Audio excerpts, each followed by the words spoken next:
Hello and welcome everyone back to another MotoGP-Xtra podcast. Today is our first of our post-season podcast that we mentioned in the season finale. Joining me today, as always, is Reese. Now, today we are doing our top 25 riders in the championship, pretty much all of the main riders from the season. We're going to do our rider ratings. We've spent a good hour going through championship results, comparing them to their teammates, giving little notes on why certain riders have scored certain points. Now, this is all subjective to riders in their team, their current machinery, their level of experience, and how we felt they performed. So, some ratings might feel harsh for some, and some might seem a little high for others. So, now that we have that out of the way, we're going to jump straight in, Reese, with P25. Take it away. Well, Cal Crutchlow, of course, bottom of the table, and I've actually got him down as a 6 out of 10 here. Now, that might seem a bit high, but of course, like you said, we have considered circumstances with this, and these are also the first time we're hearing each other's scores, because we've done it separately, so you have to let me know what you think of that in a minute. But I think, considered the circumstances, he's a retired rider, he's a test rider, they don't run him that much, to be honest, either, so it's not like he has, a lot of running on the bike. Now, I think he probably did get a bit of a heads up this time because obviously he was filling in for Dovizioso, who left at Misano, and I think that was known for a while that was going to happen. So we had a decent amount of time to prepare for that. But I think overall he did a great job. He was the second Yamaha on a couple of occasions. His first race being one of them, he was top Yamaha in fact in that race because Quartararo got knocked off. So if you could jump on the bike straight away as a test rider and beat all the other riders on the bike, obviously aside from Quartararo, I think you've done well enough, retired rider. So I think 6 out of 10, considering his performances, was more than fair. I have also gone with a very similar score. I've gone with 6.5. In my notes here, I have great job on short notice. Now, again, you did point out the fact that he obviously would have found out a lot earlier than the average person because he would have known in the team that Davi was going to leave. There was rumours that Davi wanted to leave at Mugello. It was going so badly. He didn't want to come back after the Mugello race, but they kind of enticed him with a bit of money or whatever to stay and come back to finish off the majority of the season. So Cal had a bit of time to prepare. He was testing a few times before he actually got on the racetrack in the race team. So again, he's a retired rider, but he's a very fit rider. He loves the cycling, Cal, so there was no kind of question whether he'd be out of shape or anything. But the fact he did so well on the bike, pace-wise more than anything, was a real shock, probably to Frankie Morbidelli as well. But I think 6.5 for me, considering short notice, top Yamaha scoring 10 points in 6 races, and he finished in the points 4 out of the 6 races. So can't really credit him any more than that. He's done a brilliant job on his return, and I think it was a good reminder that he came back, showed people what a rider he was and how good he was. But I think we're both kind of coots here to think that we're both on the same level, 6 and 6.5. We're both quite consistent there. Yeah, I think definitely we are pretty much level pegging there. So I think that probably says we're about right in terms of the estimation there for Cal. Yeah, And probably. I think also it's probably worth noting as well that it almost suggests that perhaps he retired a bit too soon because he's been right on the pace. Obviously it's his own personal decision, but also it was partially because just sort of how the rider market lined up. So I think it would have been nice to see Cal on the grid for the last couple of seasons full time, but. I think he did a great job this year. He also did a great job when he stood in the year before, and we never know. And perhaps he'll have to stand in this year as well, and we'll have to see. Maybe we'll be rating him this time next year as well. Who knows? But yeah, we're going to move on now to his teammate in the patrol or in the RNF team, I should Almost, say. almost slipped there. It's been a whole year. Come Oh, on. almost. I know I'll be coming back in a minute saying I'll be saying all sorts of different things later in the podcast, so it won't be the first of slip ups I have. But anyway, we're going to move on now to first of our South African brothers, Darren Binder. I gave him a 4. Basically, I actually thought his season was better until I looked at the results. He had 3 points finishes only. He didn't crash as much as I remember, but he crashed a lot in practice in qualifying. He did crash throughout the weekends. He didn't actually have as many race crashes as I remember. Decent pace for a rookie, but crashed is my kind of main takeaway from the season. What about you? I've actually also put him as 4 out of 10. Ah. I've got here really good beginning to the season. I think his first few races, I think just because of what we expected. I mean, look at how his Moto3 campaign ended. Like the last race of the season, he just absolutely speared into Dennis Fodger and knocked him off. So we kind of expected we'd get that kind of thing, like torpedo crashing all the time. And I think the start of the season was pretty good. I mean, he was beating Dovizioso on some occasions. I don't know whether overall in the race he ended up finishing ahead, but I remember looking at the standings and seeing him ahead on a fair few occasions through the races, also in different sessions. So I think his beginning to the season was pretty good, much better than expected. In fact, we even gave him a shout out, I think, all the way back in Qatar. But yeah, he crashed too much towards the end. I think he actually did end up topping the crash charts out of everybody, out of all three classes. So it does show they did crash a bit too much. But I think the 4 out of 10 is warranted because, yeah, he was much better than we expected. We thought it was going to be absolutely woeful. Whereas, really, he showed himself not to be too bad of a MotoGP rider because, let's be honest, the bike he's on, it's not exactly a good bike. Yeah, again, big thing is a lot of people had a perceived image of Darren when he came into the class that he didn't deserve the seat. And we're not going to go into today whether he did or not, but everyone thought he would struggle more, and for him to be that good, scoring points, getting a top 10 in the second race, beating his brother in Indonesia in the West, showed off some. He kind of really we'll say, his stock value through the roof, and kind of gave himself a lot more credit than he was getting from a lot of people coming into it. So I think, again, we're pretty close. Again, 4 out of 10 for both. So I think we both agree that he showed some good signs this year, but I think he's still a bit off his complete package of what he do. But hopefully we might see him back in the class in the future, as he has dropped back to Moto 2 this year, of course. Moving on now to another rider from the Southern Hemisphere, Remy Gardner. Now, Remy has had a weird year. I'm going to leave you take this one away, and I'll give your rating first to see how far apart we are. I've given him 3 out of 10, which probably does seem a little bit harsh, but I'd say he was pretty anonymous throughout the whole year. I honestly can't really think of anything he did all year, to be completely honest. And in the end, he got beaten by his teammate. So I do remember him being, the better of the two of them, because obviously they both struggled. We will come on to Raul, of course, next, but so I don't want to talk too much about him here.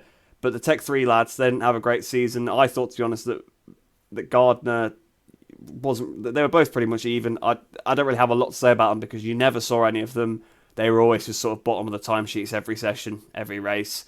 I'm surprised they've beaten Darren Binder, actually, to be honest. I thought Binder probably would have outscored them, but I guess that's not me paying. Well, probably that is down to Darren's crashes. Perhaps if he'd stayed on in a couple of those races, he would have potentially beat these guys. But yeah, not a lot to say about Remy Gardner. Obviously, best of luck to him in World Superbikes.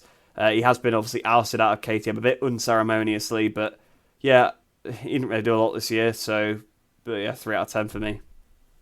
I actually gave him slightly higher, and now I'm kind of thinking maybe I've gone a bit too high on your points, because I'm actually looking at the standings now and I've just realised that he was beaten by his teammate in the last race, and that was the 1 point swing they needed. There was actually 2 points between Fernandez, Remy, and Binder at the bottom of the championship, and I've given him a 4.5. Now, my vision of why I gave him such a kind of high rating for someone who had such a poor season, 13 points, P23 in the championship, is because so much was going on immediately when he joined that team off track that cast shadows on what he was able to do in his first season. So I'd give him a slightly higher rating. Again, like I mentioned at the start of the podcast, that it's not going to be just solely down to results based. It'll be kind of have other issues brought into it. And there was so many issues with his father, with the team. They were saying that he was unprofessional. He had a big crash in Le Mans. It's probably the only time I can actually remember him being on TV. He had a massive crash coming out of museum, huge high side, really beat himself up. So tough year, but I think probably 4 is probably more likely, but I'm going to stick with my 4.5 just because of there was so much going on off track, and I felt sorry for him for a lot of the season. And again, KTM are in such a poor position at the moment that I think I just gave him slightly higher rating because I kind of feel bad for him, and he had to go through a lot this year other than just riding a poor bike. Now, moving on, we've already touched slightly on his teammate. Rod Fernandez, for me, 3 out of 10. My main note here is poor mentality. He came into the season basically not wanting to ride it. He didn't look like he was trying. I'll be interested to see what you'd say about him, but he just seemed to have terrible attitude coming into his rookie year in a GP class. So for me, he didn't pull any trees up. He didn't look like he was trying for much of the year. His best result was a P. He got 2 P12s, P12 in Valencia and also in Germany. So again, riding point. Not many, only 5 times this year was he in the points. So again, you could put that down to the bike, but the fact he came into the season with such poor mentality, fair enough, he didn't want to be there, but you turn up, you give it your all.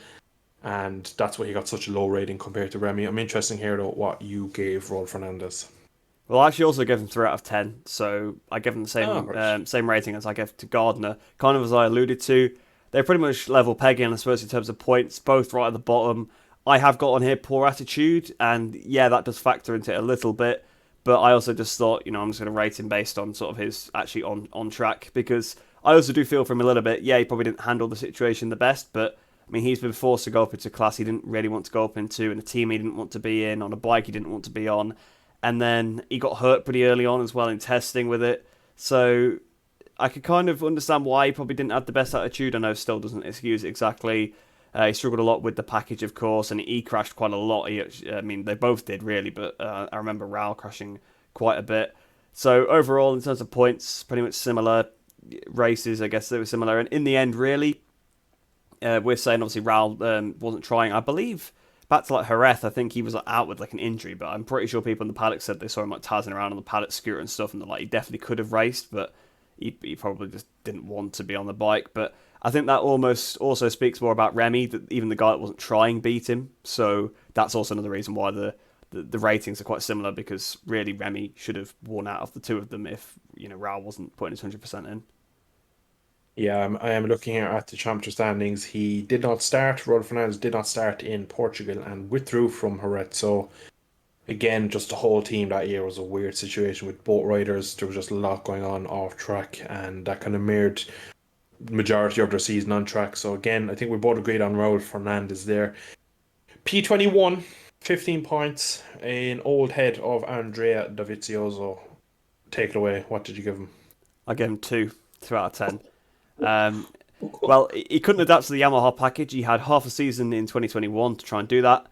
He couldn't do it. He had the whole winter of this year. He couldn't do it. He had the whole, well, he didn't have the whole of this year because he left early. That's also penalised him for me as well. I mean, you're a professional MotoGP rider. At least see out your whole contract. It's a little bit weird to leave mid-season, but he just couldn't adapt to the package. Like I said when I was talking about Darren Binder, I saw that he was beating Dovizioso in some of the sessions, and that has penalised Dovizioso as well. As much as it boosted Binder's score for me, it's also penalised Dovi's, because while yes, he was struggling with the package, he has ridden a Yamaha before. I know it's probably nothing like that Yamaha, but back in the day he did ride a Yamaha, and he's a really experienced rider. He shouldn't have been beaten by a rookie, no matter on the bike, really. So that's kind of what's done it for me. I mean, if we remember back to probably this time last year, everyone was like, "Oh, Rossi's season was poor." It was, he definitely should have left. I mean, Dovizioso was worse than Rossi was last year, so yeah, I would say definitely 2 out of 10 for Dovizioso. There, not a terrible season, and he didn't even see it out. Yeah, you actually you penalised for some of the points that I didn't actually. So leaving, my rating looks a bit high now that I look at it. I give him a 4 out of 10, and my defining factor was he should have stayed doing the Italian Motocross Championship, and he just shouldn't have come back. It was if we go back to the last year, he didn't have any pace. He got on the bike. He said the bike felt weird. It felt long and low and slow. He didn't show any kind of progress this year. He didn't show any one lap speed. Didn't seem to have anything in the races. So I probably look at it now. Maybe I give him slightly too high of a rating, but yeah, I can agree on all points there that you probably should knock him a few points. The fact that he was a little unprofessional trying to leave so early, trying to get out of Mugello first off, and the team kind of getting to Misano with him. So probably not the way he should have ended his career, because he's had a glittering end to his career. He's had his world championship back in the mid 2000s in the lower categories, many race wins up against the likes of Marquez and Rossi. So he has a very good, solid career, and he'll have a lot to look back on. But he's ended in quite a bad manner in my way. And again, now you mentioned that he left so early in the season. It's just kind of, it's a bit of a shame, really. But I think he just got to a point where he had enough and he needed to get away, because he was riding around miles off the pace anyway. And every weekend was the same for him. But yeah, 15 points in P21, not great. So we're going to move on now to our Italian rookie, Fabio Di Gianantonio. Now, I gave him a 4 out of 10. Some sparkles, but not enough throughout the season. Of course, he stuck it on pole in Mugello. Yeah, he didn't really have much going from this year. There's not any other standout rides that I can think of. He finished 11th in Mugello after getting pole. Got P8 in Germany. That was kind of it. Handful of points scores. Didn't crash his brains out. Kind of spent most of the season P18, P17 going around. What did you make of his year? Is 4 too high, or are you close to me with that?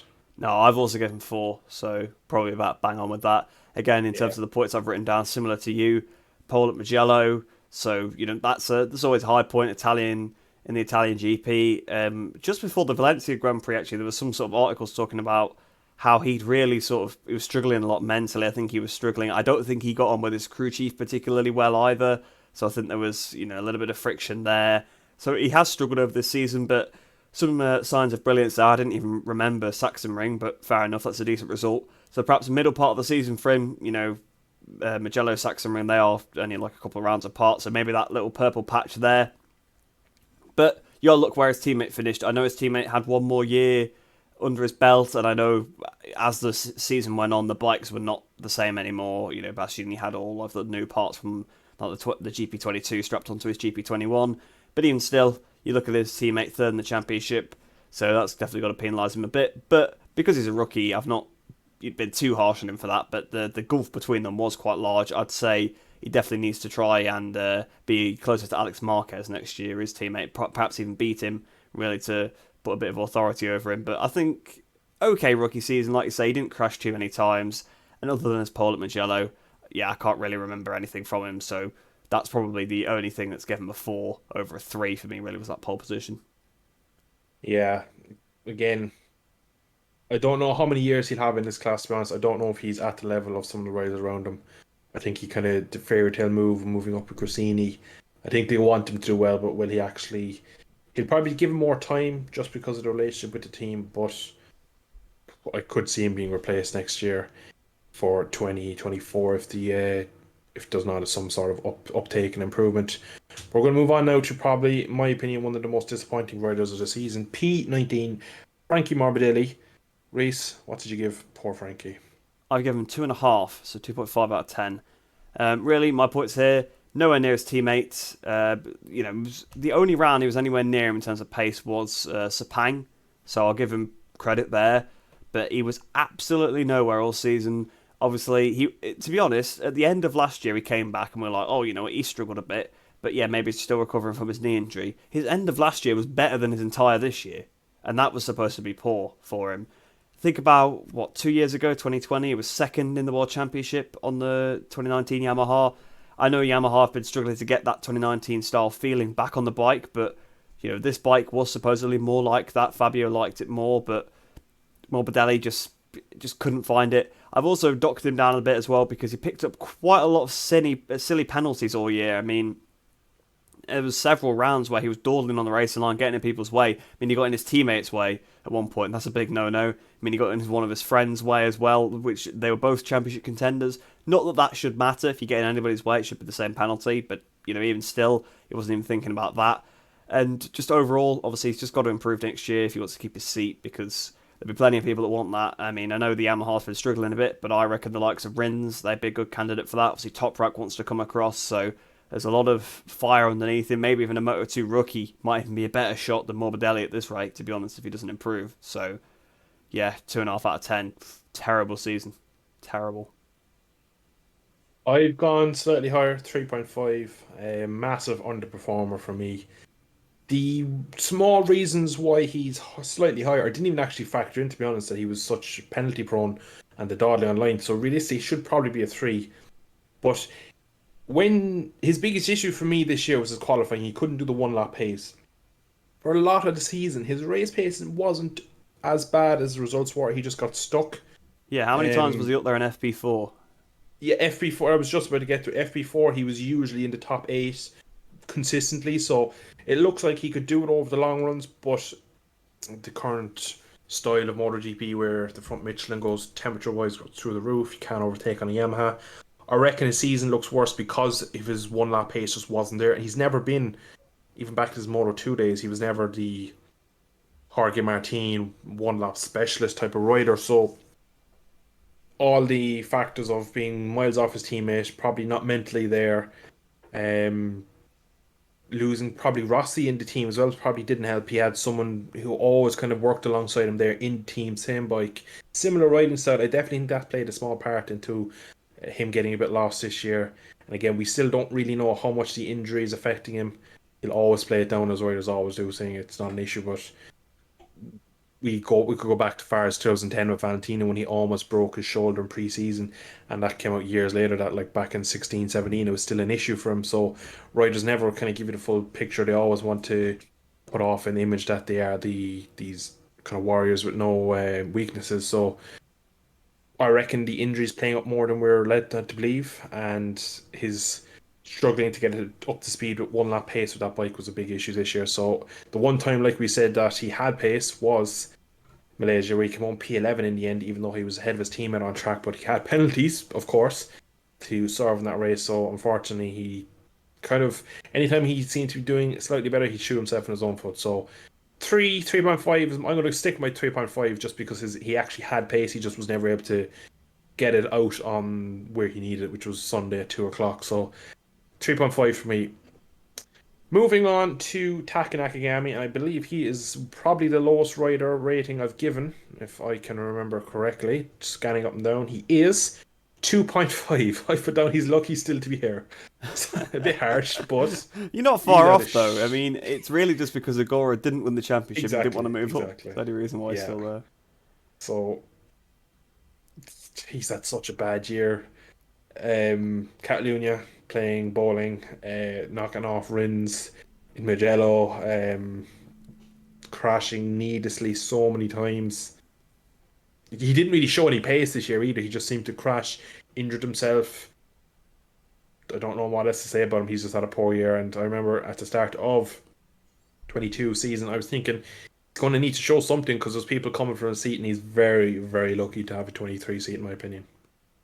Yeah, I've got to agree. I mean, I've given him an even lower rating than you.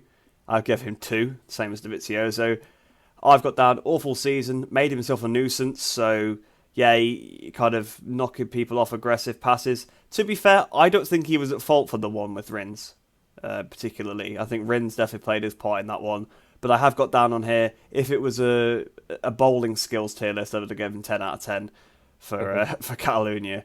What was that? What even was that? I mean, what was he trying to do?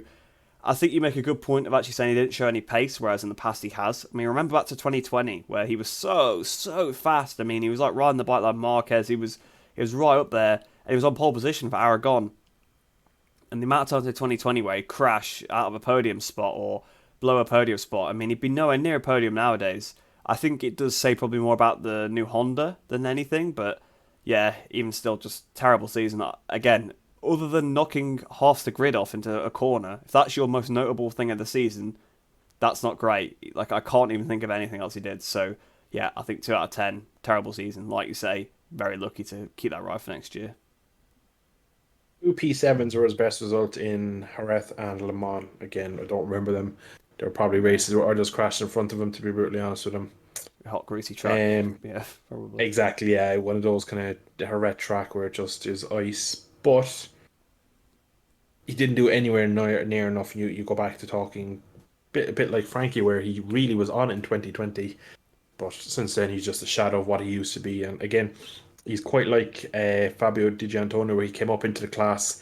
He was never kind of tipped to be a Jean Mir or a Maverick Vinales when he came up. He was never like kind of highly rated. Where he came up on probably on nationality because they needed him in a Japanese back in there, and Honda wanted someone. So I reckon I said this year will be his last year. Next year is 100% his last year. I don't see him having any way back into another factory seat next year unless something goes terribly wrong somewhere else for someone. I'd actually like to see him go to. I'd like 4 Hondas in World Superbike and see him going over there and see what he could do on a production bike and see. 'Cause I don't think he's a bad rider. I just don't think he's suited to the GP paddock, and I think maybe to a slightly less high stress paddock of the World Superbike scene might be a good look for him. But moving on now from one poor Honda rider to another poor Honda rider, Alex Marquez. I've given him a 5, plagued with Oh, Honda okay. issues. Yeah, much higher. And to be honest, I think I gave him a 3.5 in my initial run through. Then I started looking at his results. He actually finished a lot more races than I remember. He crashed ridiculous amounts, but he didn't seem to crash on Sunday very often. He had 4 DNFs all year, which is a lot less in my opinion than I Yeah, thought he had. it's And not bad. that's why he got bumped up to a 5. Finished every race he finished was in the points, bar the last 2 races of the season. So best race of P7 also in Portugal. Not a bad year. Crashed his brains out on Friday and Saturday. Managed to steady the ship and bring it home over Sunday is probably his mantle of the season. Well, I've actually given him a 3. So again, very low. I think I'm being a bit harsh with all these because I might have always been either lower than yours or the same. So maybe I've been a bit too harsh on some of these guys. But I've got no many crashes, no pace. Most notable thing he did was plough into Miller. That's what I've got written about him here. So again, I mean, it's the same as he's not been as bad as Nakagami because that's the only incident I can think of him really doing. But again, if your most notable incident in the season or most notable thing is taking somebody else out, then it's not great. I mean, yeah, all right. The Honda, it's been pretty poor. Again, similar to Nakagami, really showed some signs of promise in 2020. To be fair, was probably better than Nakagami last year and this year. He's been better than Nakagami, so fair enough to him. And Portimao, actually, now that you mention that, I remember actually that weekend he was quite good back in Portimao.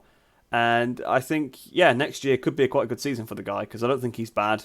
I think it's just a lot of it is down to the Honda. It's so difficult. If you're not called Marc Marquez, you can't ride the Honda anyway, let's put it that way. So, be interesting to see him on a Gresini Ducati. I think maybe he could be getting a few more points from me next time we do this. Yeah, and again, we're going to move on now to P16, 56 points in the championship. Another 300 riders in close concessions, and their season is pretty as bad as the Yamaha boys so far down the championship. Paul Spargaro, 3.5 for me. Tried his best, crashed a lot.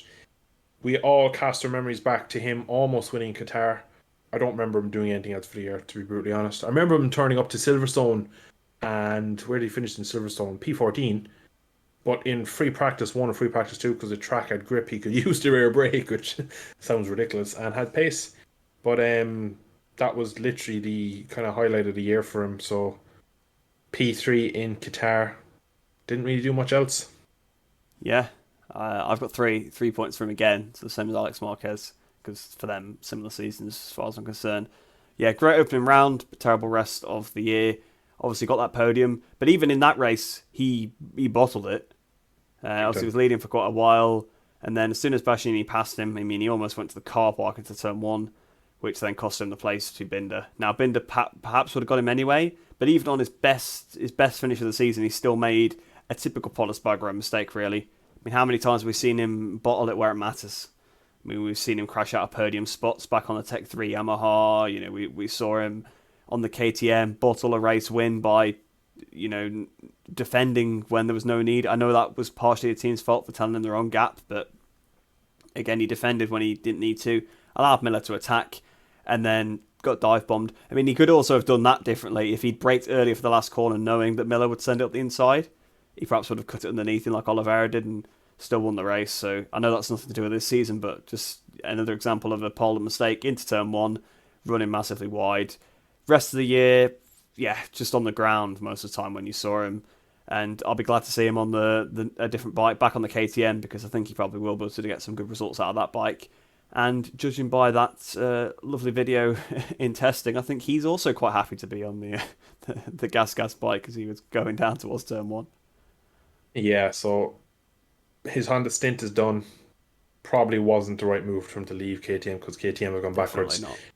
He's gone backwards with Honda. It's great to see him seeming happy to be back on the gas branded KTM. So best luck to him next year, but a miserable year this year. And the top 15, we are just getting to the start of the top 15. We have another Spaniard, an ex MotoGP world champion. It's hard to say that he's this far down the championship. John Mir, 87 points. What did you give him? 4. I've given 4 out of 10. Yeah. Woeful year. way too many crashes. I mean, you actually mentioned this before the podcast when we were looking at the results, that he actually had a really good start to the season, and both Suzuki riders did. They actually were looking really good at the start of the year, especially with that extra power. But as soon as the team pulled out, both their seasons went downhill. So perhaps I should have given him a little bit of dispensation for that. Maybe if I was to reconsider, I might push him up to 5, to be fair. But he had loads of crashes, when usually it's Rins is the one that does the crashing, but this year it was Mir, injured himself, and then when he did finish, he was also slower than Rins most weekends, so I give him a 4 out of 10. I will admit that one is probably the first one where I've looked and said, actually, maybe I would give him a 5 if I was to redo it, but you know what? He is a MotoGP champion, like you said, so 15th in the championship should be treated with a disappointing season, regardless of circumstances. 5.5 is what I gave him, and I was going. I kind of went through everyone's name. I looked at their name and kind of just goes, yeah, he kind of did this all year. Bang, that number. Mir was probably the first and one of the only riders I bumped to score up a good chunk. I think I gave him a 4.5 first time round. I bumped it up to the 5.5 because he started the season with P6, P6, P4, P4. Got taken out in Portugal when he was on for a podium. Jack Miller into turn 1. After that, then he P6 in Jerez, which is the weekend they announced they pulled out, and then from there on he just crashed his brains out, and basically 3 top 10 finishes from there on out. So his season was going very well, and I give him a small bit of benefit of doubt that when Suzuki pulled the plug, both Suzuki's riders just their heads went on track because their careers were kind of at a weird turning point. Both riders were actually in contract negotiations to stay with the team, ironically a team that was putting out behind the scenes. So it was just a mess for Suzuki, and both the riders suffered for it. So I think 5.5 is fair. He showed very good pace at the start of the year. Did his usual consistency of 6th, 4th, and then probably was going to get on a podium if it wasn't for Jack in Portugal. So I feel bad for him because he's now moved to Honda, and I don't know how well that's going to go for him because he seemed to be able to just again maybe fight for the top 3 or 4 in the championship if the year could was a bit more normal and Suzuki didn't pull out. But 87 points, P15 behind a couple of rookies, and just a bad year overall for him. And I think he'll want to get a fresh start. Now we move on to probably one of my highlights of the season, Marco Bezzecchi. 7.5 for me, a very first impressive year, and he was just really strong in so many races that we didn't expect. And again, I think the kind of modern day Ducati showed how versatile it is and how good of a bike it is. But first year, brilliant. What a rider. Yeah, I got to say I agree. I gave him 7, to be fair, but Yeah. 7.5, quite similar. Best rookie by far. He showed some fantastic pace. He also had a pole position. Was it Boyaram? He got his pole position. Yeah. He led on a couple of occasions. He led. Did he lead Awesome. Mugello? He would have because he overtook because there was a front 3 of the 2 VR46 bikes and Digi, so the 3 of them. So at one point there was a 1-2 for VR46. Yeah, exactly. So it was first or second that race. Yeah, Assen, he got on the podium, didn't he? There. Yeah, I can't really fault the guy. Great season. He will need to crash less next year. I've got that down. That's one of the points I got down. But overall, I mean, look at where he is in the championship. I don't know the points exactly. I think you have the points up in front of you. I'm not sure. But 14th place. Next highest rookie is it Digi in 20th? Yeah. So miles ahead of the other rookies. So I think, 7.5. Great season for him. And yeah, just keep doing that, and he could be the sort of next Bastianini kind of rider, because this was sort of a Bastianini style rookie season. You do say he needs to crash less. He crashed 3 times all year in races. Yeah, but he crashed a lot in practice, probably. Yeah, that's a fair point, but just put out the fact that again, if we look at the likes of like Marcus for a reason, Alex Marcus, I kind of made the point that he crashed loads, but on Sunday he didn't seem to do it as much. And again, I didn't actually realise he'd only crashed out of 3. I thought he crashed out of more races than that. But even still, those 3 races were potentially 3 points away. And he also, crashing in practice is okay because it doesn't cost you points, but you can injure yourself. So it's definitely somewhere you still want to mitigate it. Yeah, and they were quite big I just crashes. wanted to point out. Yeah, they were also quite big crashes when he did have them. But yeah, you make a good point with that one. Moving on to probably one of the surprises of the year, Marc Marquez P13, 103 points. What did you rate him? I've actually given him 7.5. I did have him as 8 initially, but I docked him down. And to be honest, his score could go lower for me or higher because I say it's very hard to judge. He didn't do a lot of the season. He was very poor at the beginning. Obviously, he was struggling. He got beat by Paul at that first round, which that was been the first time for years that he'd been beaten by a teammate in a race, which is completely unbelievable.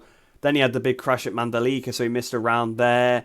Then he struggled when he came back. I think what was his best, like fourth before that, before he left for the surgery in like Jerez, I think it was.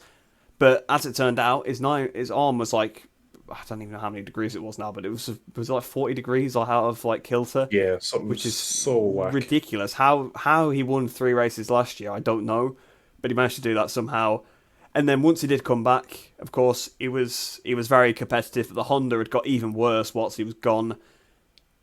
And he was by far the best Honda, even though he missed like half the races in the year. I mean, he's like 13th. The next one is 16th, and I'm sure he has a lot more points. I swear he has like double the points of Paul. So he has double the points of the next highest Honda, and he missed like half the season. So yeah, 7.5 for me. Great season for Mark. Obviously not physically a great season, but I think next year the bike might be a bit poor, but we might see some magic performances from him. He missed a total of 8 races. I gave him a 6.5. Okay. And my first one where I'm higher then. Yeah, I kind of had a chuckle to myself when you said 7.5 because I realized it was the first of. It took us 12 riders before you give someone a higher rating. 6.5, unclear his potential due to injury. So again, kind of the same as you, where I could give him more, I could give him less. It's just it's such a weird dynamic with Mark because of his injury, Honda being so bad. No other Honda rider has been able to ride it, so you don't know when he's P7. Is that where the bike is, or is that Marquez where he is? So there's so many kind of question marks. Question marks. There's sorry. There is never been a year that he's been so low in the championship in the GP class. 1 podium. Now again, I go back that he missed 8 races and also didn't start in Indonesia because that was the second race season when he gave himself a bad concussion and threw himself to the moon. When he did come back, he was a mid top 10 rider, so 6th and 4th were his kind of result when he came back. 1 pole position in Japan. Again, didn't have race pace there. Brilliant. Again, the rider's track of Philip Islet coming home in P2. And that was his season. I think 6.5, 7 is kind of where he's at because of his injuries, because of Honda's poor machinery. I don't really think it was any fair to give him higher than that. Based on that, the fact he had 1 podium, which is probably the defining fact of his season. Now we move on to the other of the VR46 boys, Luca Marini, P12, 120 points. Take it away. I'm looking at this one now, and I am thinking this one's a little bit harsh compared to the Marquez score. I've given him 6.5. Okay. I think he had a good second half of the season, pretty consistent. I mean, I say second half of the season, but really it was from like Catalonia onwards. So second 2/3 of the season, he was consistently sort of top 6 rider, and he had some good performances. He didn't quite manage to get on the podium, did he? But he was close on a couple of occasions. 2 P4s in Austria and San Marino. Yeah, so he was close, and I think he'll be one to watch for next year. Very consistent rider. I think obviously he retired in 1 race, but he crashed in another. But basically, very consistent. He's only DNF'd the 1 race out of his whole career, so that's last season as well. So, yeah, he's on the same bike for next year. This could be a Morbidelli 2020 kind of season, that he's on the same bike, so he can dial in the same settings at every track. He can dial in Bagnaio's settings from last year. He's got all this data to look at, a bike he's comfortable with, same crew. He's coming on in himself anyway, improving. So I know that this is supposed to be more about this season, but I think for next year, he could be fantastic. I think we could be rating him a lot higher, but 6.5, maybe a little bit harsh there for me, but I think pretty good season for him overall, to be fair. I've gone with a 7. It was a 7.5 at first, and I downgraded it by looking back through his results. He's had, again, another year of just consistency. I've had solid year, very consistent was my notes for him. Didn't get the kind of highlight results of the Bezzecchis or we'll say Bastianini, where they won races, podiums, pole positions, and all that kind of stuff. So he kind of went under the radar. He was the only Ducati rider not to get a pole position. And his consistency got him pretty decent results all year. Like, I look back, we go to Magello, he got 6th, 6th, 5th, 17th, 12th, 4th, 4th, 4th, 7th, 6th, and then a couple of mishaps to round off season. So again, finishing top 7 or 8 and top 6s in MotoGP on a second tier bike is nothing to be sniffed at. To do it that consistently, you have to give him some props. And he's always been kind of seen in the shadow of his brother, of course, but he's always seen as a slow builder, a bit like Alex Marquez, where it'll take a couple of years to get at it. And I think this has been a very solid year, and a bit better than most can probably have predicted. So again, I think you make a good point. Next year, he'll have a lot of familiar ground to build on. So I think it should be a strong year next year from. But again, 7 I think is where he's at this year, and I think that is pretty fair. Now, next up is Marco Vinales, and I'm very interested because I reckon we might have some big difference in scores here, judging on what I believe. So P11, 122 points. I'll leave you go first. Well, actually, you might be surprised because, yes, I've been absolutely championing him all season, haven't I? Every race I've been saying, oh, Vinales, he'll be good this weekend. Then he's been absolutely nowhere. But I've actually only given him a 6 because, for that reason, really, showed signs of potential. He had a great middle part of the season. Silverstone he almost won. Misano he almost won. He was doing pretty well in Sachsenring until his ride-out device failed. He got on the podium at Assen. I know that was partially because of the Fabio and Aleix accident, but he ought to be in the race to finish, on the podium. But he lacked, overall, his end to the season. Well, both Aprilia riders' end to the season was quite bad, so Aprilia are going to have to be a bit concerned about that. But overall, of course, he was slower than Aleix, if you look at the average, I would say. So 6.5, 6 out of 10 because he showed signs of potential, but yeah, overall he wasn't quite there. I think he needs to make a step going into next year, but definitely better than his previous. It's not half a season last year with Aprilia anyway. Actually, surprised you went so low. I went 6.5. Showed signs of potential, but went missing in the final third of the season are my notes.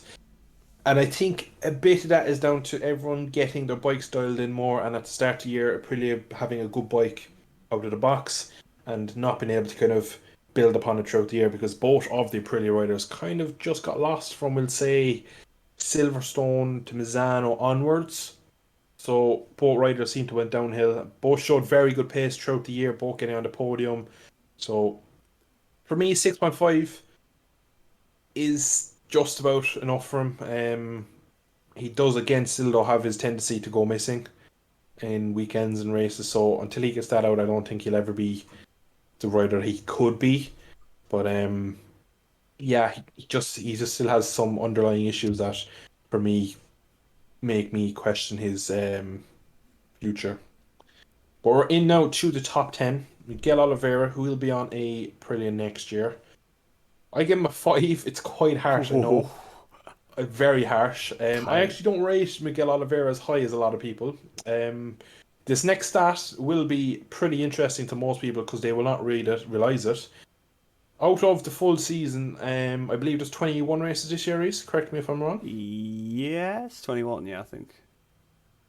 If you had to guess how many times Brad Binder beat him, how many do you reckon he beat him? How many times How many times did Brad Binder beat Miguel this year? Well, out of 21 races, Out of I'm going to say 21. 15 times.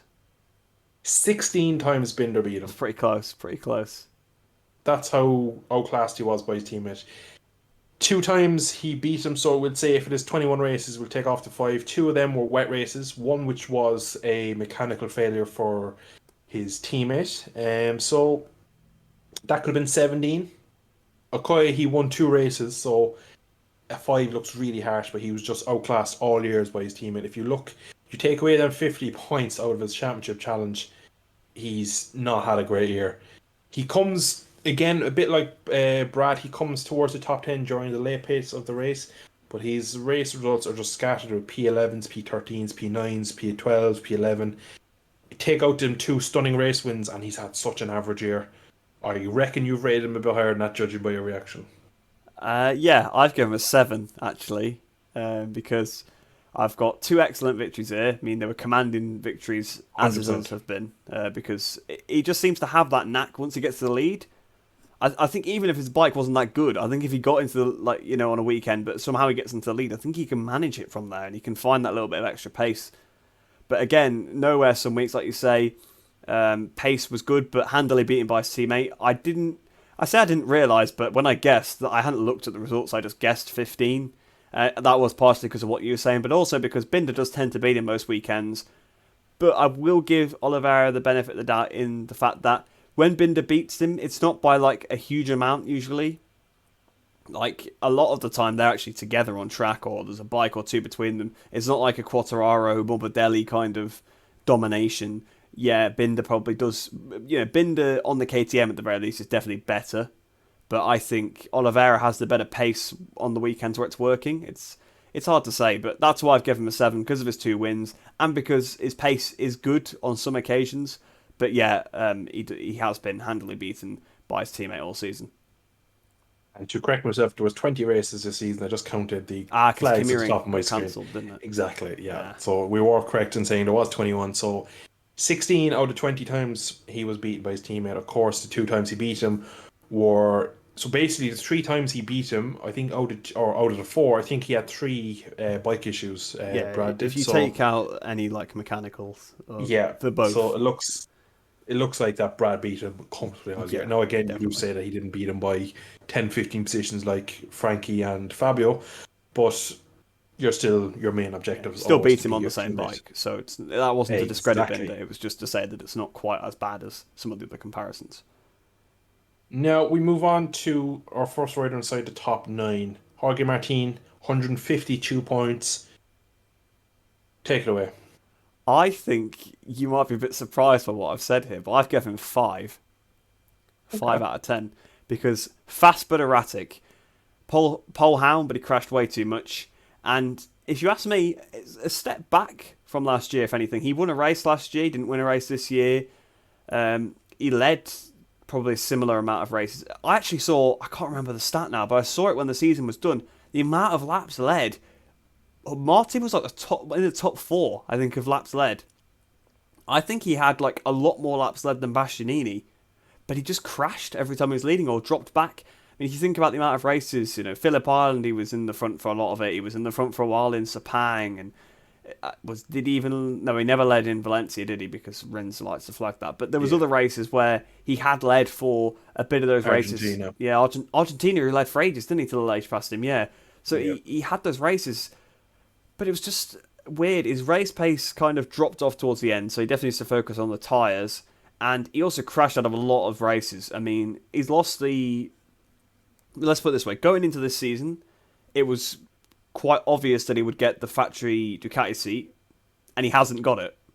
So that kind of shows his season, really, because he was a shoo-in for... He's lost a seat that he already basically had signed the contract for, the way people were talking. I know, maybe it was he just dipped the feather in the ink. He was about to do it, and then Bastianini just comes and writes his name quickly. It's, just he kind of threw away a factory seat there just by crashing way too much. Pretty fast again, so that's at least good for him. He can take that because he's not lost his speed, but he's got to improve in the races next year. You said you'd be surprised at what I would rate him, but we're pretty much bang on. I give him 5.5. And fair enough. No consistency, so you said fast but erratic. I said no consistency, so we're nearly absolutely spot on with both of our opinions. You just the stat of him leading so many races was surprising, or leading as many laps. But if you do think of it, he was a pole hound. Usually would get a start. Usually would lead the first 8, 9, 10 laps, and then when you get to the business part of the race, you get passed by the likes of Bastianini or a Pecco or fall off, or by the whole grid when he ends in the gravel. But again, shows very, very, very good pace. That pole position in Malaysia was like 0.7 under the lap record. Yeah, for one lap, I think he's probably the fastest man on the grid. But you don't get points for 1 laps in MotoGP, so he does need to find some of the 2021 form. And I definitely think he shot himself in the foot losing that factory seat. I think, like you said, it was his. And the fact that his... Bastianini came in last minute and took it away from him is probably going to hurt him. Probably hurt him this year. That the fact that he couldn't kind of get a grasp on this year, and then Bastianini was winning races and podiums, and then people are starting to question it, and then I think it all started to fall apart, and that kind of was part of the reason why he did lose that seat in the end. But yeah, I think 5 and 5.5 is probably a decent score for his year. He'll Moving on probably next, be Pete. he'll probably be quite good in Sorry, the go on. sprint races next year. I just thought whilst you were saying that. That's actually a good Yeah. point, yeah. If he can qualify well and get to the front, yeah, I suppose. But actually, one of his biggest issues that he said after Philip Boylan was that he doesn't really understand in the race how much tire he's left. He said many races this year that he led, he burned out his tire, went backwards. In Phillip Island, he did the opposite. He said towards the end of the race, he had too much tire and he was just, it was kind of wasted on him. He wasted some pace, and he reckons that could have cost him the race win and a chance of going at the win. So he still has some sort of race analysis and race just his running of his race needs to be slightly figured out a bit, yeah, because it's just a bit It was inconsistent. weird when he Even said though, that though, because that doesn't make any sense to me. Because if you've got too much tire left, well then push harder, surely. yeah, Like you've got you more would tire than imagine. I don't know. Weird comment, but yeah. Anyway, carry on now. But yeah, so I think we've covered him enough. P9, no wins, couple of podiums, average. Up next, his teammate beat him by 14 points. I've actually a pretty harsh comment down about him. Johan Zarco, 6.5, the invisible man. When I went to look at him, I don't remember anything he did this year, to be honest. Maybe it's my memory's bad. He had a couple of good results. He had a podium in, he had two podiums, one in Barcelona, one in Indonesia in the wet. Oh, sorry, he was second in Portimao as well, and second in Germany. They grey him out on Wikipedia, and that confuses my small brain. So four podiums actually is better. Couple of pole positions. Kind of again, I stand by my invisible man because he was on for probably his best chance of a victory this year in Silverstone. Crashed from pole. Um, he's just his seasons up and down again, and a lot of the year he was P7 and like kind of in that nowhere gap where you just don't see him. It's interesting you say that because I've given him a 5, the same as Martin. I've got typical star Zarco, started well and dropped off. Can't think of a single thing he did all year. So I think that Exactly. just, kind of shows he did nothing. And that's exactly what I was thinking as well. He's just around about like 7th place, like in every race. And that might seem harsh because, what, did you give him a 7? 6.5. 6.5, sorry. So then I've given him only a 5. But he only just beat Martin. And all the stuff we've just slated Martin for, then this guy's only just beat him on the same bike. Kind of, kind of says, well, if you haven't crashed in all these races, why are you so close to him? You've obviously not done well enough. So that's a big reason why I've given him a 5. Because if the teammates are right next to each other and one of them's done terribly, then so is the other one, really. So yeah, that's a big part of it. Can't really think of anything he did. I actually completely forgot that he got pole a couple of times. I know obviously he must have got one at least once. I knew that stat that Marini was the only one that didn't, but I completely forgot about Silverstone. That would be the only thing really he did all year, was crash out of a lead. That's not exactly what you're going to be remembered for. Pole to P2 in Portimao and pole to the gravel in Vale in Silverstone. Yeah. That was Zarco's season. Couple of fastest laps in Thailand and Australia. Well, good job you get loads of points for those, isn't it? Yeah, so exactly. Pretty under the radar. It's kind of his CV in GP. He's never really been a headline grabber. Really, he's kind of always been like the mid table, kind of on the right side of the mid table. But On the Tech yeah, 3, though, he disappointment was like again. unreal. That's the thing.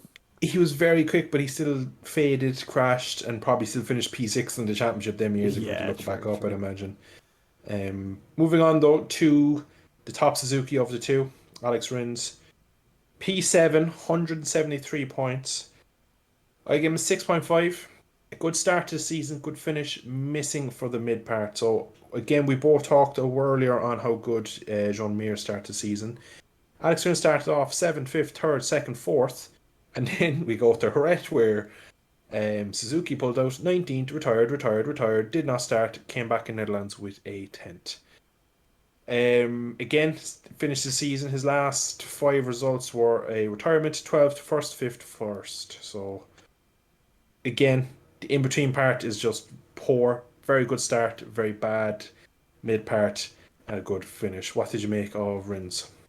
Yeah, I've got a lot of the same stuff written down. I've actually given him 7.5 out of 10. Not fair enough. So maybe there's a little bit of recency bias with that, to be fair. But good start, woeful middle, fantastic ending. I mean, you win 2 out of the last 3 races when your team is leaving at the end of the season. That's impressive because there's not any development being put into that bike anymore at that point. So fair enough.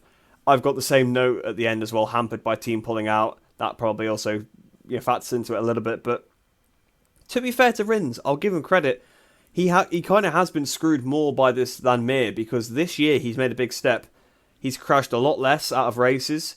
He's kept that pace. So in the past, like, he would beat Mir sometimes, but also crash out of a lot of races. So Mir would end up miles ahead of him in the championship because of that consistency.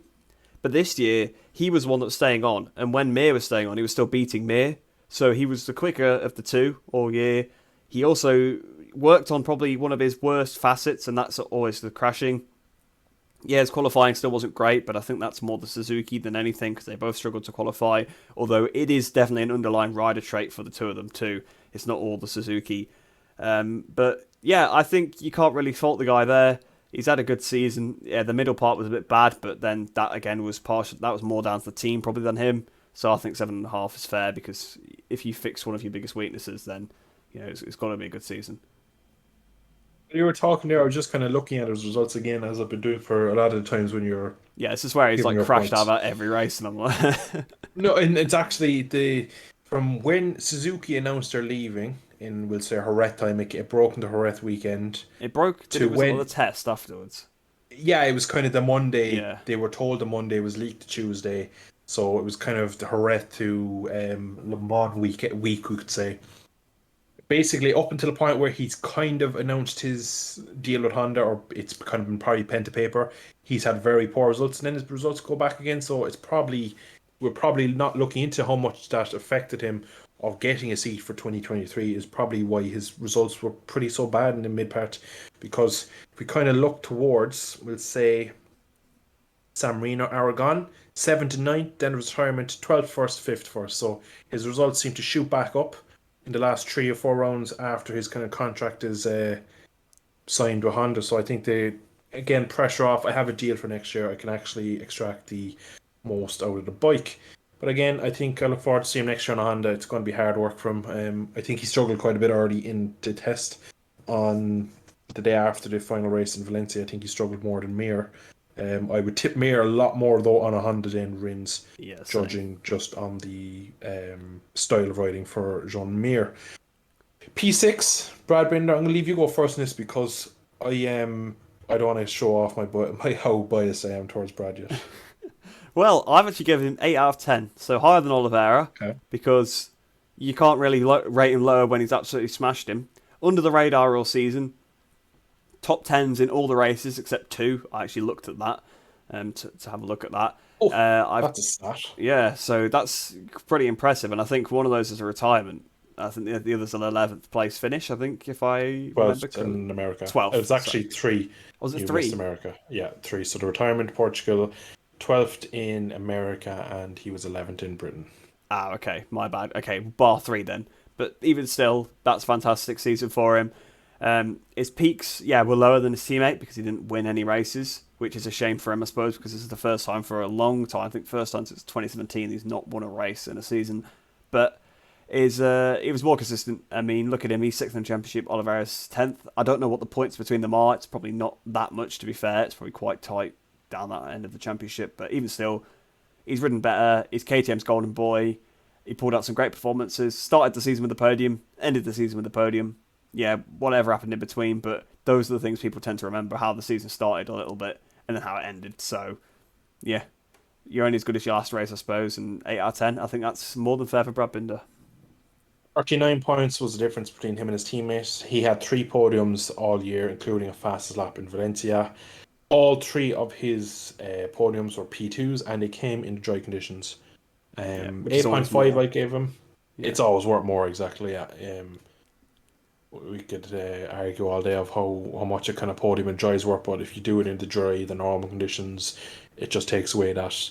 They always say the rain is a great leveler, it takes the machinery away, and it kind of brings the riders to the core, you could say. But in the modern day MotoGP, the bikes are so close, to get a dry podium is just something very hard to do. So to get 3 of them throughout the year just shows how good he's been this year. I gave him the 8.5, sublime season on what I would believe is a poor machine. I still don't rate the KTM bike at the moment.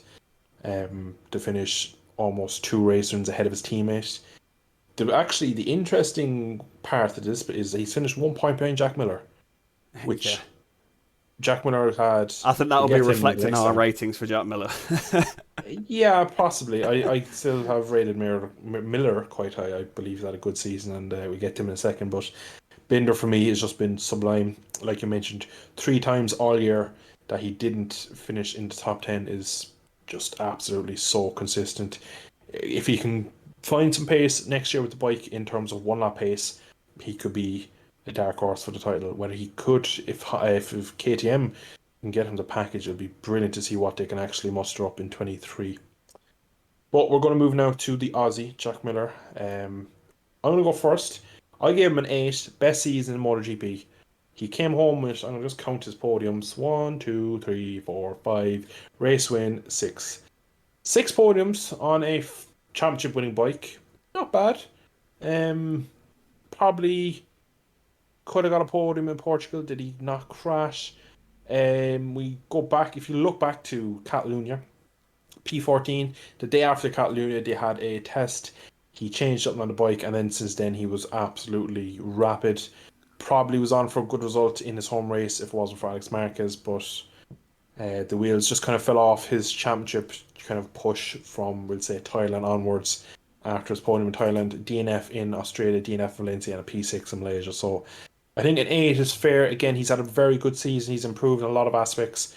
Having that win on fast lap in Japan in dry condition, nothing funky. P2 in France, a couple of P3s spread out through the season. Very good year for him. Well, I've given him a 6.5. So I can see seems a where bit though. harsh now, but Yeah, I yeah. can see where it goes. He showed some good performances, definitely. Motegi in particular, that was complete domination. But he was too inconsistent overall. I don't want to give away too much about what I'm going to say about his teammate, but considering the amount of times his teammate crashed and he still lost to him, kind of tells me he probably wasn't good enough this season. That's, all I'm going to say about that for now, because I'll still talk about Bagnaia later. But 6.5 for Jack, yeah, I think I could also see where you've given him an 8 because, yeah, actually, you make a good point. He had a good run of form after Catalonia. I mean, Mugello and Catalonia were woeful, weren't he? He was like, was he like outside the top 20 at one point in Mugello? I seem to remember. It was something. 21, I believe he was on the opening couple of laps. Yeah, it was terrible. So, and that was a wet qualifying as well, so, you'd expect him to be up there. So that's probably a little bit why I've given him such a bad score, but I can also see, I think we could both see where we've come from there. I think he's had an up and down season, which it's probably the real rating probably falls somewhere between the two, maybe 7.5, but yeah, I can see why they've got rid of him anyway. I mean, obviously he's outperformed the satellite guys, but yeah, overall his consistency just isn't there. Moving on to probably the surprise of the season, P4 in the championship, 212 points on an Aprilia, a late Espargaro. I think we're both going to give this guy pretty high rating. I've gone 8.5, proved a lot of people wrong, winning his first race in Argentina of his whole Motor Grand Prix career, not just in MotoGP class, getting so many podiums. He was on a great streak of 4 podiums before his home race where he made a mathematical error that cost him. Going on after that, he had a good race in Germany, P4. Came fourth after having a massive incident early on with Fabio in the Dutch TT. Then we went to Britain and he had a big crash, and then his season kind of went downhill. Got 1 podium in the second half of the season, and then I think he was more plagued by the Aprilia's lack of performance more than anything like his teammate. What did you give Aleix on his best season of his career? So I actually gave him an 8, so similar kind of rating Very there. close. True underdog. I mean, he got his first ever victory, just like you said, and he was involved in an unlikely title battle. What odds would you have got going into this season saying that Aleix Espargaro is going to be fighting for the championship? Let's say, still within mathematical contention of the championship with 2 races to go. You'd have got great odds on that. Maybe not so good after testing, but certainly beforehand you would have done. And yeah, I mean, great season for him. How many years has he been grafting? That's his first win since CEV back in the day, and that must have been the mid-2000s when he got that. So, good, again, for 15 years since his last race win. So, just hats off to the guy. No one expected the Aprilia, no one expected him.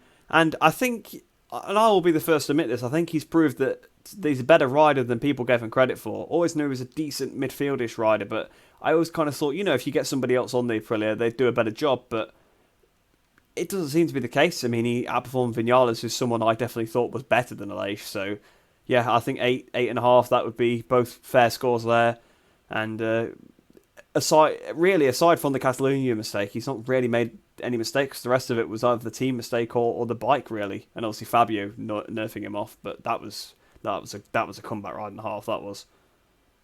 Yeah, I think that really showed his true mettle, that he came back from such a running through the gravel and then came out and just rode like a maniac, kind of mirrors Best race of Rossi his career, 2000, definitely.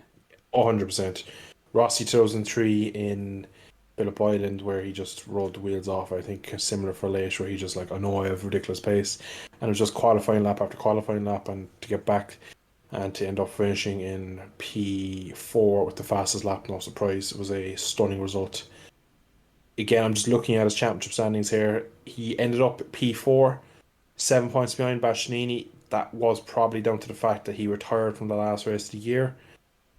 Throw him into P7, and he takes P3 in the championship, which is a shame for me, because I think I would have liked to see him get to top three, because I don't reckon. Now again, we just talked about how he's been doubted all his whole career, but then again, next year I still reckon he's going to have a tough year. I don't think it's going to be as easy. I don't think Aprilia will make as much of a step as they did from 21 to 22.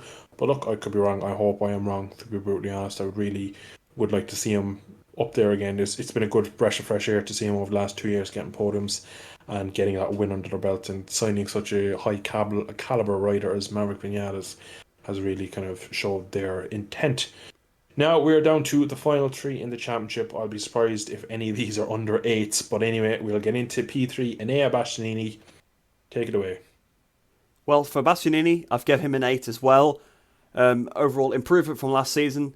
Obviously, his rookie season was a pretty good rookie season. Got a couple of podiums towards the end of it. Obviously, it started off a bit quiet. He had a big qualifying weakness. He's worked on that a lot this season. Some weekends, fair enough, that's still been an issue, but I think a lot of the tracks where, if he'd been there before, he qualified pretty decently. He won on a satellite bike, won on the first race of this season. Let's not forget, it's not exactly like... it is a well-established team, it's the Gresini team, but they split from Aprilia this year, so for both teams, they've done a good job. I think a lot of the personnel probably stayed at Aprilia, so a lot of the personnel were probably new. Obviously, they were hiring new trucks and things like that. So, and obviously in the aftermath of Fausto's death as well, I think they've pulled together and done a great job overall running the team. I know it's easier to run a satellite bike than a factory bike, but even still, great performance from him all season. He kept a cool head in races and managed to beat the eventual world champion in a couple of head-to-heads. So 8 out of 10, perhaps even maybe 8.5. A great performance from Bastianini. Yeah, you just touched on 8.5. I've gone with the higher 8.5. Stunning season on the GP21. The reason behind that, the race wins, the fastest laps, the improved qualifying. Of course, he's not had a perfect season. Finishing P3 in the championship is brilliant. A nice amount of podiums.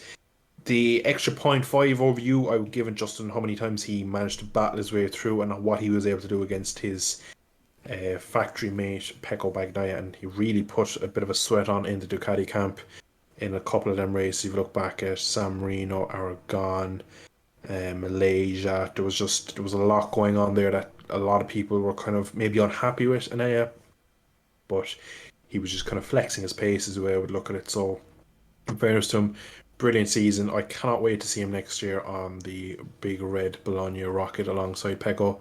So yeah, brilliant season, well deserving of the factory seat over Jorge Martin in the end.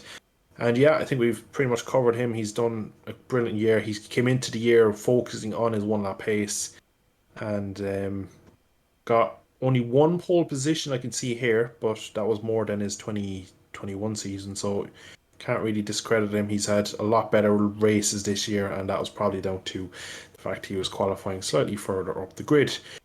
P2 in the championship, of course, is France's Fabio Quartararo. Reese, I went with a 9. I'll be interested to see what you think. I think you were gone for a 9 as well, judging on what we were talking about beforehand. Outperformed a poor bike. Bad luck, in my opinion, cost him the championship. He lost the championship in the end by, if my maths is correct, 23 points. 22 points, sorry, 22 points. So almost a race wins worth. He led the championship for so long, lost it in the last couple of rounds. Again, I go back to the point of how bad the Yamaha was all year. Cal Crutchlow came out actually in the last week or so and said he believes he is the rider getting the most out of his machinery on the grid currently. So I think my only rider at the moment who's gone into 9 out of the top 12 or top grid was him. So at the moment, he has a lot to work to do next year in terms of bike development, but in terms of his own performance, I think he was absolutely astonishing in some of them races. I look back to the races in Austria, coming home on the podium behind Pecco.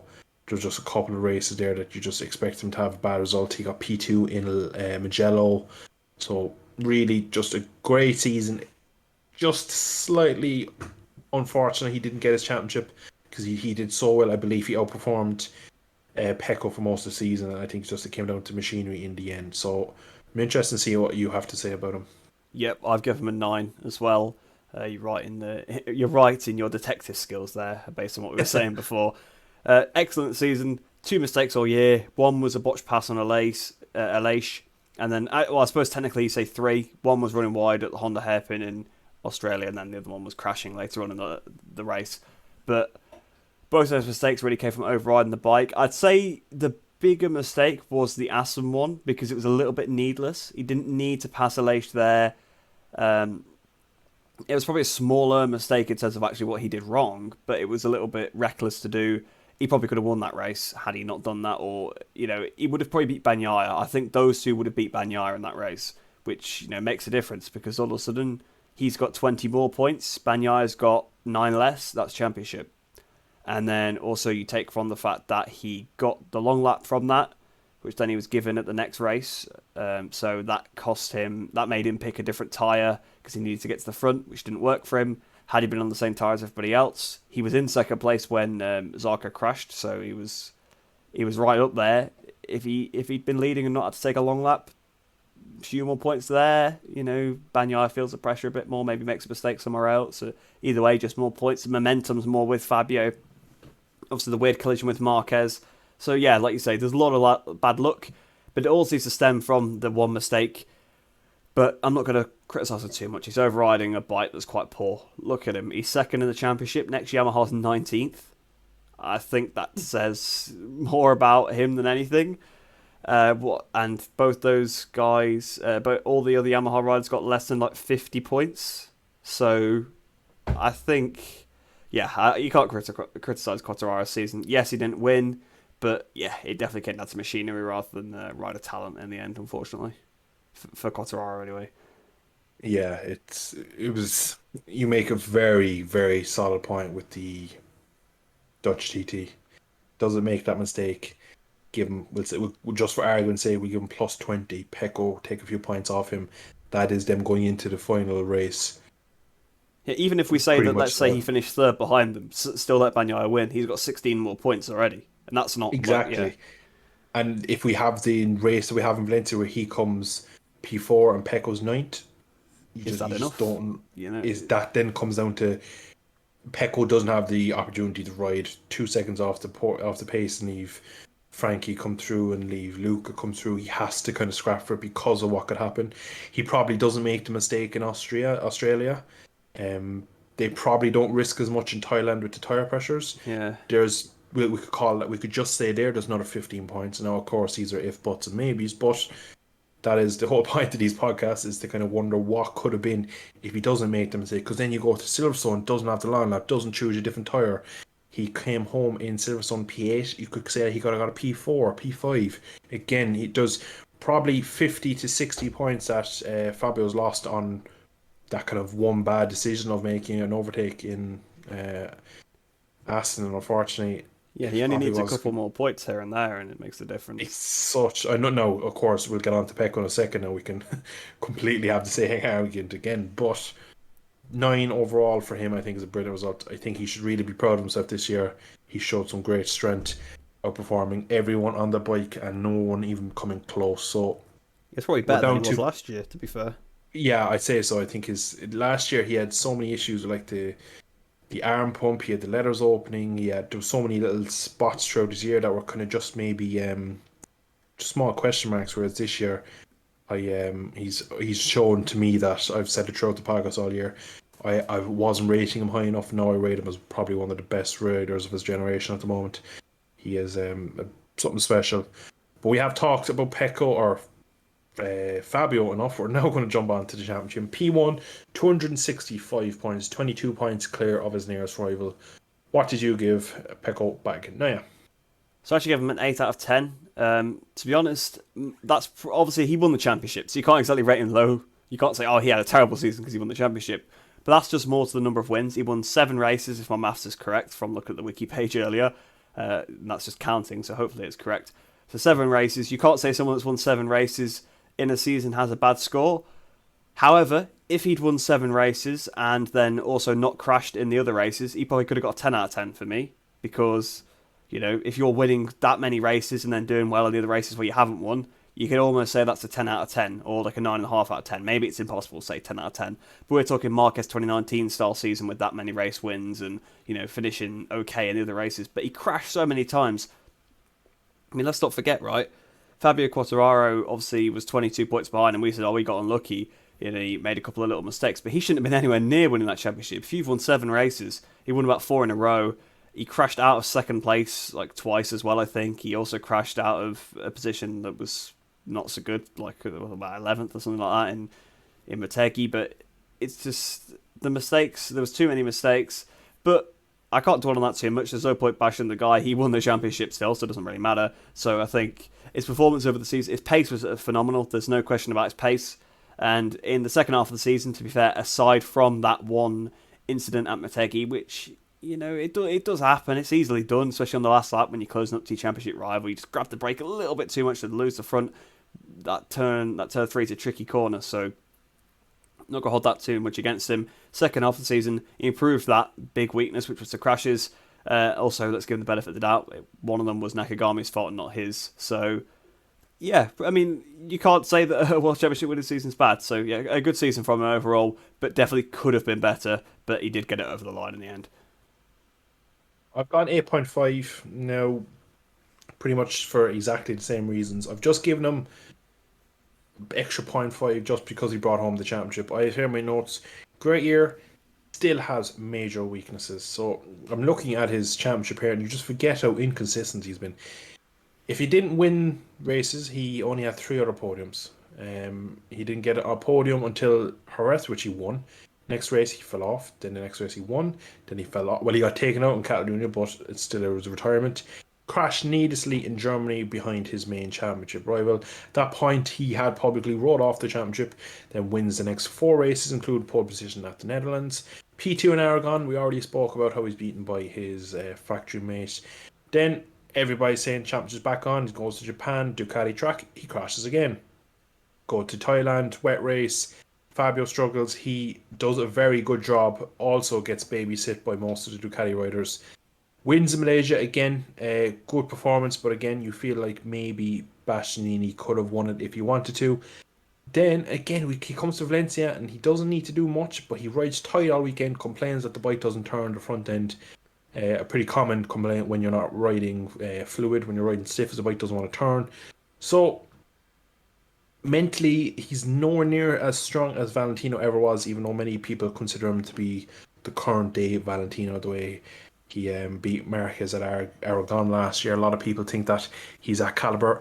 His pace-wise is fantastic. He is probably within the top 3 fastest men on the planet at the moment in the GP category. But mentally, he's just not there. And to be honest, coming up to the ranks, I never would have kind of put him a mentally weaker rider. Now, again, first actual chance of winning a title this year. Last year was kind of against all odds if he was going to win it. Probably kind of like Fabio this year. But he made so many mistakes. And if I'm Bastianini coming into next year, I know that my guy next to me is weaker than me mentally. So we'll see how the future plays out from, but he has a lot of work to do on just finishing races. Like France, got passed by Bastianini, tried to basically up his pace, crashed. So we could look at, I can see 3 races here. Japan, Germany and France, where he didn't need to crash in them races.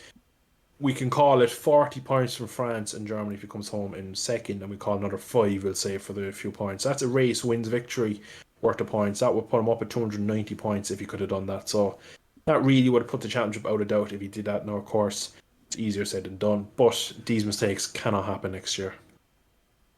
No, they really can't. I mean, especially with defending the championship. I think the pressure definitely comes onto it a bit, because you made a good point of saying that, after the race where he crashed and he said the championship's over, he then starts performing all of a sudden, and then he crashed as soon as the pressure was back on. So I think the pressure does still get to him. I mean, we saw at Valencia, yes, his bike was a bit damaged, and of course he did only need to finish P14, so why would you risk it?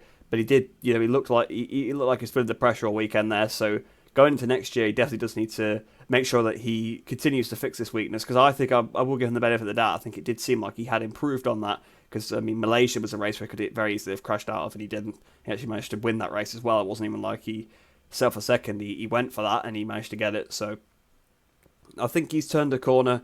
But yeah, we'll have to see next year to see if it's the old Bagnaia or the new one that turns up. So there we have it. We've rated all top 25, some weird scores, some funny scores, some not so funny. So it's been a long podcast, probably our longest 100, about an hour and 20 minutes judging by my recording time in the corner. So seems to be probably our longest ever podcast. We will have one more podcast coming this year, probably around the holiday time of Christmas. We won't spoil what it is about, but we are working in the shadows for a few more podcasts to come. Spoiler, it's about MotoGP. Yeah, spoiler, it's about MotoGP. That is the probably the most easy giveaway you'll ever get. But have you any final words on the 2022 season, Reese, before we wrap up on the podcast? Oh, really? How quick did that go? That's probably my biggest takeaway from it. I mean, it was a crazy season. One of the better seasons. But I remember, especially midway through the season, we were kind of like, these races have been very boring. It was something that needs to be improved for next year. Definitely is the overtaking. I'm looking forward to these sprint races. I know, again, that's not about 2022, but I suppose we're rounded off 22, talking about the end of the season, going into the next one. So yeah, a quick season, an interesting title fight, but we didn't really see the contenders go, bar to bar that much. There was a couple of occasions, but really we still haven't seen Fabio and Bagnaia knock lumps out of each other aside from Valencia. That was the closest we've ever seen to that, and that was quite enthralling. So maybe if we could get a bit more of that next year, that'd be nice to see. Yeah, I do agree that it was probably not the best racing, but it was a very interesting season nonetheless. We are going to leave it there for the MotoGP season of 2022. Thank you for tuning in to the countless amount of podcasts. We've had a lot of fun. I've been Dylan. He's been Reese. We'll be back for a 2023 preview of some sort. We won't spoil any more than that in the coming month or so. Thank you for tuning in today. Thank you for tuning in throughout the season. I wish to see you in the not so distant future. Bye-bye.